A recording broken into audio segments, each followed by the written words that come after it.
স্বৈরাচার মুক্তির পর দেশ এখন গড়ার পালা, এমন মন্তব্য করেছেন বিএনপির ভারপ্রাপ্ত চেয়ারম্যান তারেক রহমান। লালমনিরহাটে শহীদ জিয়া স্মৃতি ফুটবল টুর্নামেন্টে ভার্চুয়ালি যোগ দেন তিনি। দেশ বিনির্মাণে মেধাবী শিক্ষার্থীদের কাজে লাগানোর আহ্বান জানান তারেক রহমান।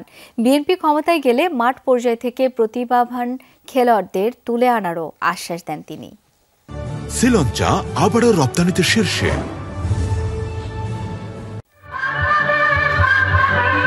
বিভিন্ন জেলার ধারাবাহিকতায় বৃহস্পতিবার লালমনিরহাটে অনুষ্ঠিত হয় শহীদ জিয়া স্মৃতি ফুটবল টুর্নামেন্ট।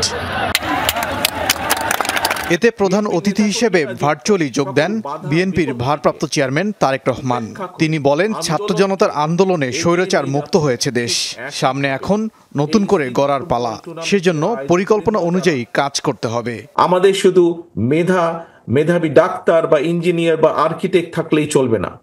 আগামী দিনে আমাদেরকে অবশ্যই মেধাবী অর্থাৎ প্রফেশনাল খেলোয়াড় তৈরি করতে হবে, যা তৈরি করতে হবে আমাদের ভবিষ্যৎ প্রজন্ম তাদের ভেতর থেকে। তারেক রহমান বলেন, বিএনপি সরকার গঠনে সক্ষম হলে দেশের মাটি থেকে প্রতিভাবান খেলোয়াড় খুঁজে বের করা হবে। আন্তর্জাতিক অঙ্গনে জনপ্রিয় খেলাগুলোর জন্য তাদের প্রশিক্ষণের ব্যবস্থাও করবে বিএনপি।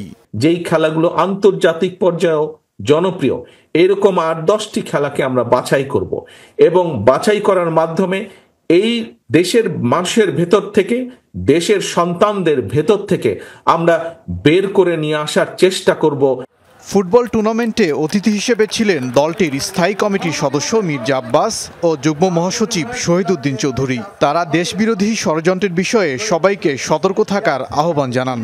বহু ষড়যন্ত্র চলছে, আপনারা দেখেছেন গত কয়েকদিনে অশান্ত পরিবেশ সৃষ্টির চেষ্টা করা হয়েছে।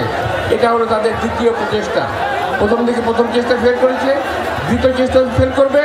ওদের ১০০ চেষ্টা ইনশাল্লাহ বাংলাদেশের জনগণ ফেল করাবে।